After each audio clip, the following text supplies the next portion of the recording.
France. Bonjour Patrick. Bonjour Marie. Voilà et bienvenue sur ABC TV, la chaîne des entrepreneurs. Nous sommes ravis de vous accueillir aujourd'hui au nom de toute l'équipe ABC, Africa Business Café et à mon nom propre. Je vous souhaite la bienvenue.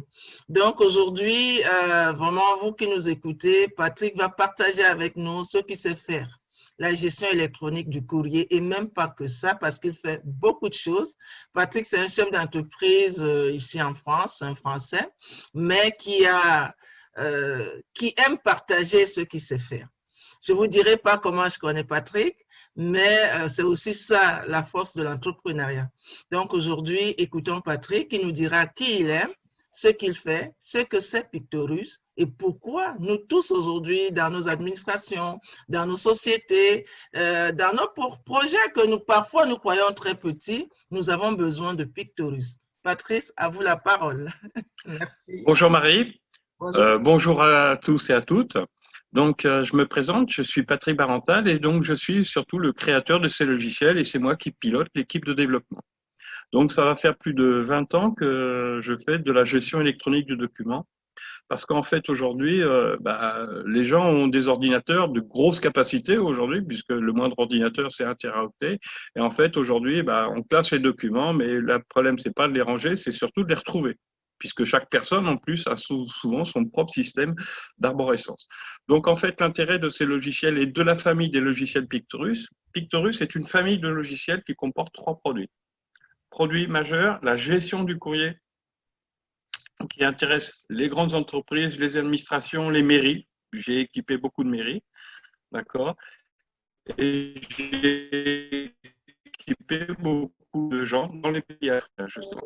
Donc, deuxième produit, c'est MicroGED, gestion électronique du document, puisqu'on en a à classer des fois d'autres documents qui soient le courrier.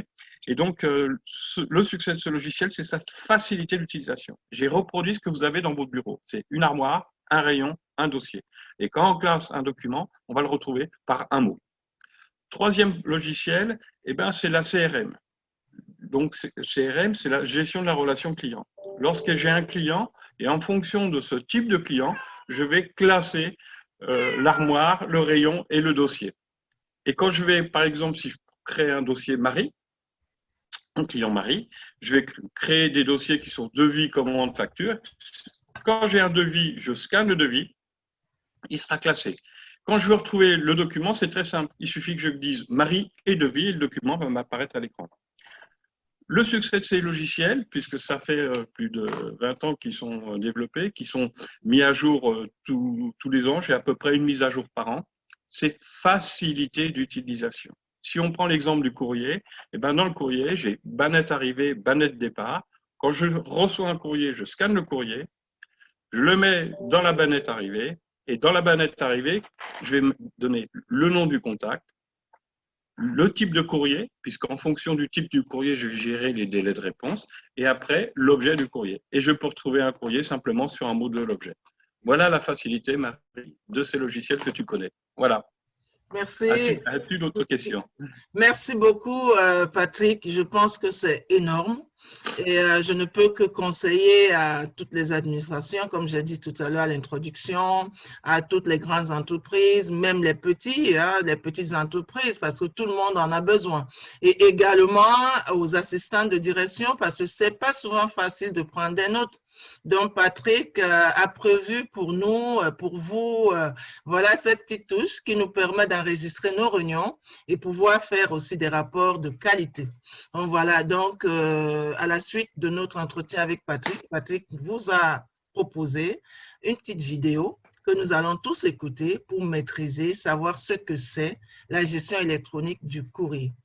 Merci beaucoup, Patrick. Il ne me reste qu'à vous souhaiter au nom de l'équipe, voilà, donc, si je peux l'appeler ainsi, un très beau séjour sur ABC TV et puis bonne continuation. Et la mission aussi de ABC TV, c'est pouvoir sensibiliser, c'est pouvoir valoriser ce que les entrepreneurs savent faire. Donc, vous qui avez été intéressé par la présentation de Patrick, par le produit Pictorus, qui vient changer nos vies, notre façon de faire, au niveau de l'archivage des documents, du classement des documents.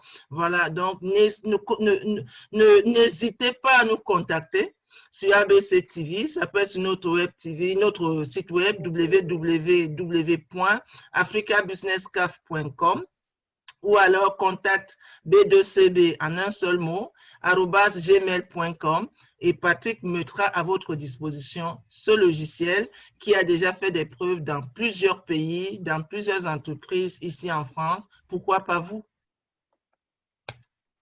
Merci Patrick. Merci Marie. Au revoir. Au revoir. Bonjour et bienvenue, ici Patrick Barantal, fondateur d'OpenSoft et des logiciels Pictorus. Dans ce module, nous allons découvrir les différentes phases du traitement du courrier.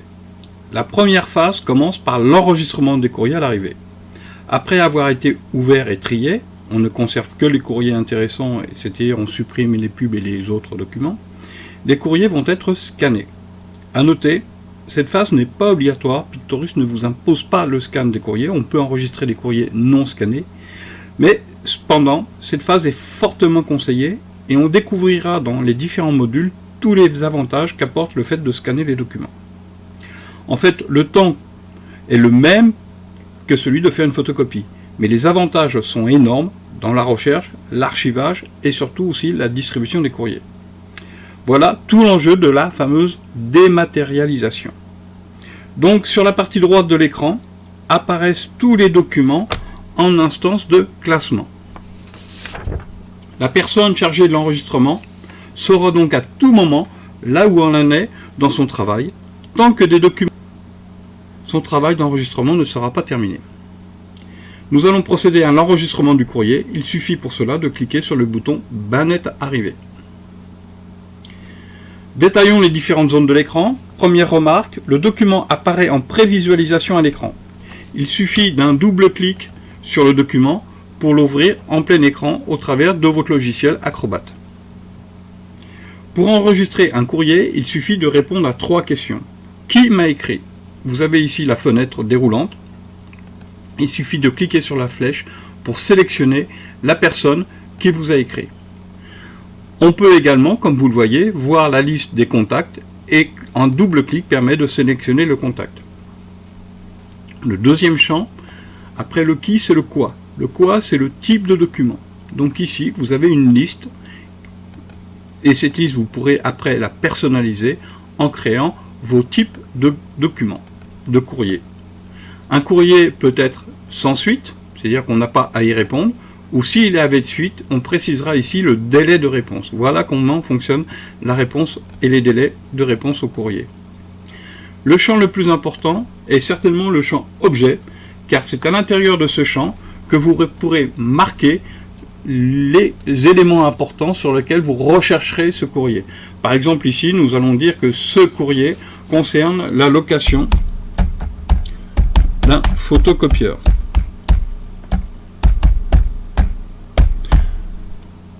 Le troisième champ le plus important, c'est le quand. Qui m'a écrit? Le quoi? Le quand, c'est la date. Par défaut, la date d'arrivée, c'est la date d'enregistrement. Par contre, sur le courrier, le client a certainement positionné une date. Il est intéressant de la marquer. Pourquoi? Parce que tout simplement, on l'appelle date d'émission, car le client, lorsqu'il vous appellera, vous dira le courrier de telle date. D'accord? Et c'est souvent, le délai entre les deux correspond souvent au délai PTT. Eh bien, l'enregistrement du courrier est terminé, car il suffit de faire tout simplement enregistrement, et nous passons au courrier suivant. Lorsque nous passons au courrier suivant, on va... Ah, j'ai oublié une phase importante. L'enregistrement du courrier se termine aussi par la génération automatique du numéro chrono du courrier. Et on passe au courrier suivant. Petite remarque, nous conservons le correspondant, car en effet, souvent lorsqu'on reçoit des courriers, on peut recevoir plusieurs courriers de la même personne. Le type de lettre est conservé, par contre l'objet est différent. Pour quitter, tout simplement, on va faire quitter. Voilà, l'enregistrement d'un courrier n'a pas pris plus de 3 secondes.